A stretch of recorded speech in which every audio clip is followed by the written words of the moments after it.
Well, I wanted to call it Two Gays Work for a Day.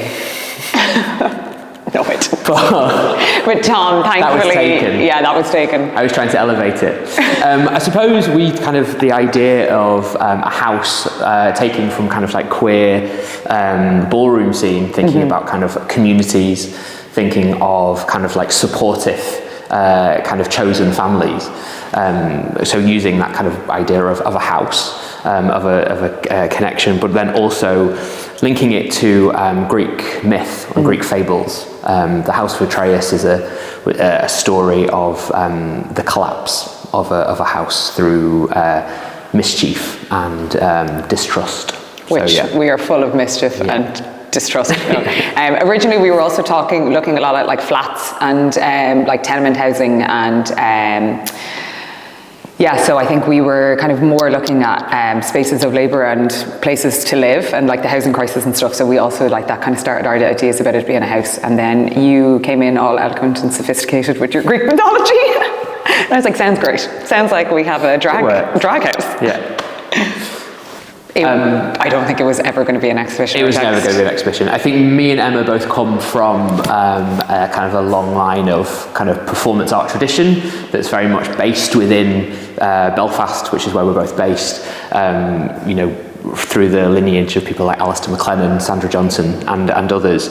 It's our main body of practice. So it very much felt that with the House of Atreus that was going to have to be an embodied performance. Yeah, we're both like predominantly performance artists, and we have an embodied way of creating like knowledge and researching, and also we have so many conversations as like peers and friends and co-workers as well about how performance is seen within the like wider visual arts and fine art discourse as well, and how it's sort of not seen almost like a form of work, even though actually there's so much labour that goes into it, and like duration and on your body, and like your body being your material. So that I didn't even think about it being an exhibition. No. What would that look like? No idea. Yeah, so me and Emma met, this is the first time we've ever worked creatively together, but we've worked together professionally since 2018. We both were co-directors at Catalyst Arts in Belfast, where we worked at running and keeping that organisation going for the 2-year kind of directorship. And I think it's honest to say that there were clashes, there were... Oh yeah, we kill each other. But great collaborative positivity. And kind of through that meeting and through that kind of, through that entry point, kind of found we had a lot of similarities in terms of background, how we were brought up, art college, etc. We're quite embedded in each other's lives now. We're really good friends. We collaborate together. We obviously have a lot of the same passions and a lot of the same politics as well. So we've always worked together, but we also have a relationship that's friends and a bit like family at this stage. So I don't think it was ever a question of like deciding to work together. It was always kind of the last couple of years, it's been more of a question of like, when are we going to do it, and what's it going to be, and what's it going to look like, and when will those conversations that we're always having come to a point of like, okay, we need to do something about this or with this. So I think it was just more of a timing thing. And I think there's a kind of a natural tendency that in the context of where we work for collaboration and for group working and for sure, shared working. I kind of wanted people to be a little bit like riled up, and in a way that's also like not just angry or cross, because sometimes it feels like we're like speaking into the echo chamber, and we all understand there's a housing crisis and a cost of living crisis and the fucking eat the rich, and sorry I cursed, but I wanted people to be riled up, but also with a sense of like empowerment and like fun and like campness, because I think there is quite a problem with outrage fatigue, and that's also happening like a lot online, and in like we're out on the streets protesting all the time and nothing seems to be changing. So for me personally, that's what I wanted. I wanted like people to be a little bit empowered with fun and campness, to be able to talk about like quite hard issues. Yeah, and I think one of the aspects of the project is kind of this sense of collecting data and kind of like, and surveys and questionnaires, and kind of to try and gather a bigger picture of kind of what is happening on the island of Ireland from very much a cross-border approach, and to think about things like inequalities around labour, funding, and how we start to build a more sustainable long-term practice with an all-island approach. This is like a really big question, or like a really big statement, because I think it's so nuanced and there's so many things. But for me, like genuinely, the future of humanity and what that means to be a human being and like connect with one another and look after one another, and like in terms of like data, in terms of work, in terms of labor, but also in terms of like community and politics and the future of the planet and all of those things. Like that's one of my biggest fears, is like the fear of like losing our humanity. And I don't know, I feel actually like in ways like COVID, when COVID happened, it was such a surprising, obviously it was horrible, but also there was such a surprising amount of humanity that came out of that I think people and like governments didn't expect, of like people helping each other out and like singing on balconies and keeping their distance and making baking banana bread for their neighbour. So that gives me hope, but as artists and as a person, I do fear for the old humans.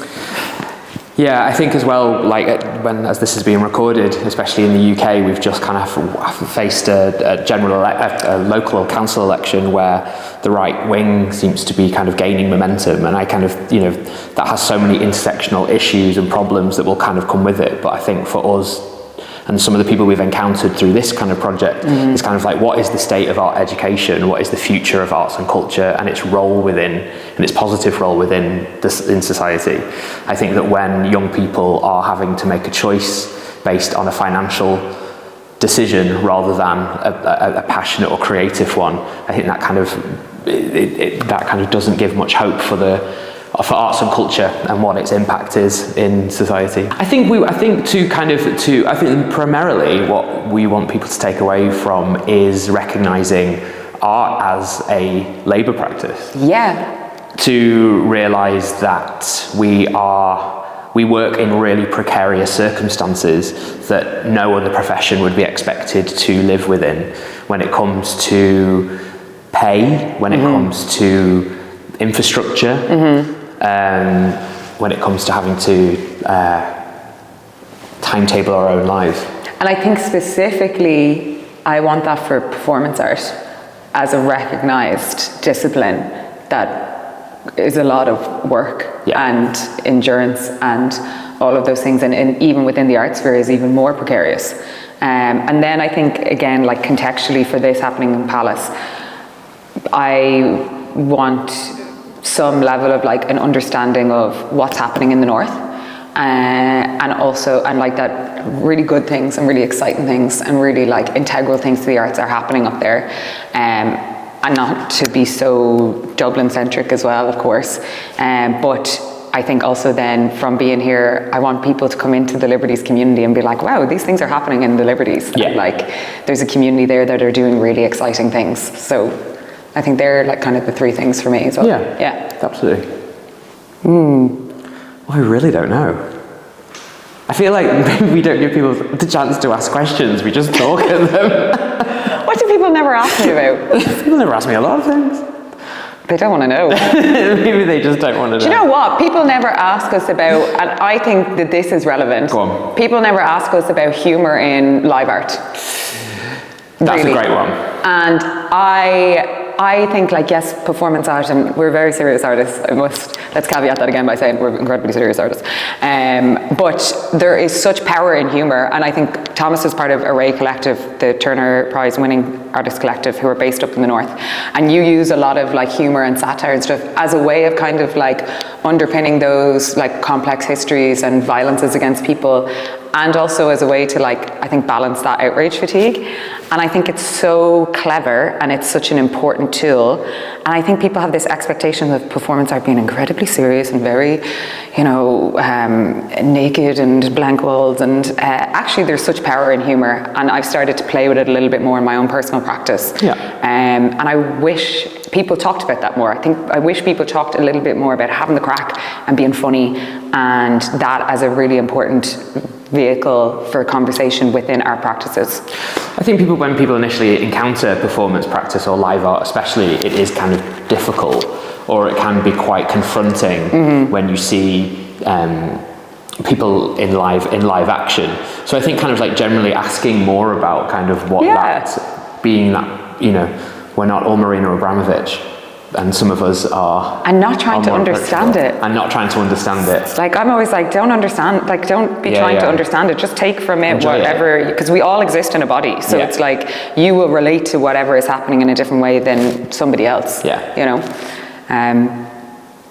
Yeah.